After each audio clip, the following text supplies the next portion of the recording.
တခြားမျိုးသားတယောက်နဲ့အိတ်ခဲ့တဲ့လူဆွဆွဲခံရတဲ့ပုံမှာနာကျင်ရတဲ့ခံစားချက်နဲ့အတူတူချစ်သူဆုံးတွဲနှစ်ဦးစကားများတဲ့အခန်းလေးပေါ့နော် So let's get started. Don't be like this, Mike, please. ဒီလိုမနေပါနဲ့ Mike ကျေးဇူးပြုပြီးတော့ Be like what? အဲ့ဆိုရင်ဘယ်လိုနေရမှာလဲ Someone who is a little upset that you lied to me. မင်းကိုလင်ခဲ့တဲ့အတွက်စိတ်ပြည့်ဝမ်းနေနေတဲ့သူတယောက်မဟုတ်ဘူးလား I didn't lie to you. ကျမရှင့်ကိုမလင်ခဲ့ဘူး No? Then what did you call it? ဒါဆိုမင်းဒါကိုဘယ်လိုပြောချင်တာလဲ I didn't tell you because it didn't matter. ကျမရှင့်ကိုမပြောခဲ့ဘူးဆိုတာဒါတကယ်လဲဘာမှအရေးမပါလို့ It meant nothing and nothing happened.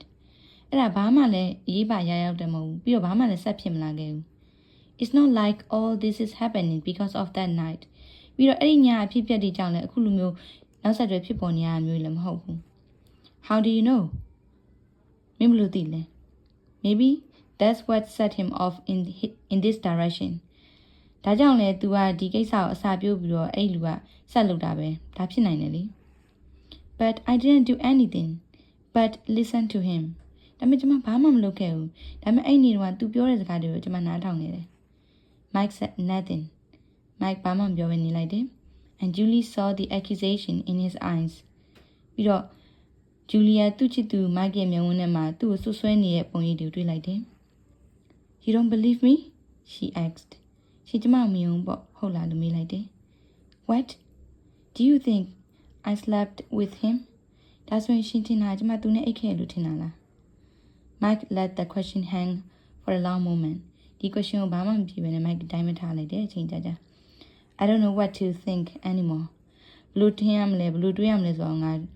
စက်ကိုမပြောချင်တော့ဘူး Julie flinched. Julia နာကျင်သွားတယ် Part of her wanted to lash out immediately. ပြောမယ်ဆိုရင်သူ့ရဲ့စိတ်ဒေတာပိုင်းဆိုရင်အရန်ကိုပောက်ကွဲပစ်လိုက်ချင်တော့တယ် To scream at him or demand that he leave. ပြီးတော့သူ့ကိုအော်ဟစ်ပြောဆိုပြီးတော့ဒီကနေထွက်သွားဖို့ဆိုပြီးတော့ပောက်ကွဲပစ်လိုက်ချင်တယ်ဘာလို့လဲဆိုတော့သူကိုယ်တိုင်လည်းအဲ့လိုမဟုတ်မနေခဲ့တဲ့အတွက်လေ